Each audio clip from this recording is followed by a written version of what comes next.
Гадаад харилцааны сайд Батцэг Монгол улс бүгд найрамдах Солонгос улсын засгийн газар хоорондын хамтарсан хорооны 9-р хуралдаанд оролцож байгаа тус улсын гадаад хэргийн дэд сайд Ким Жин Аг хүлээн авч уулзлаа.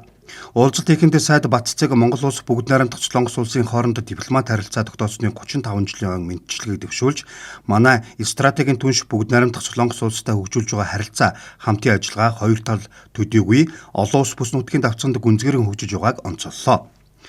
Солонгосын соёлын контент бүтээгчийн бүтээсэн Physical Asia Аз төвд төдийгүй дэлхийн нийтийн өнсрүү залуучуудыг байлдан дагуулж байгааг тэмдэглээд тус тэмцээнд Монголын баг тамирчид амжилттай оролцсныг дурдж, энэхүү контент нь манай улсыг олон улсад эергээс зурчлан таниулахад чухал хувь нэмэр оруулсныг онцоллоо. Гадаад харилцааны сайд хоёр улсын иргэдийн зорчих урсгал ихээр нэмэгдэж байгааг харгалзан иргэдийн зорчих нөхцөлийг дөрвтэй хөнгөвчлөх, хэдтэй харилцан визгүй зочдог болох цаг үе хэдийн болсон гэдгийг онцлоод, эрүүл мэндийн зорилгоор зорчих иргэдийг нэн тэргуунд хүмүүнлэгийн үүднээс визийн нөхцлөөс чөлөөлөхөд онцгой анхаарал хандуулахыг хүслээ. Дэд сайд Ким Жин А бүгд найрамдах Солонгос улс нь ашигт малтмалын ариун нөөцтэй Монгол улстай газрын ховор металл нийлүүлэлтийн сүлжээ, хиймэл оюун ухаан зэрэг чиглэлд харилцан ашигтай хамтын ажиллагааг хөгжүүлэх өргөн нөөц боломж байгаа гэлээ.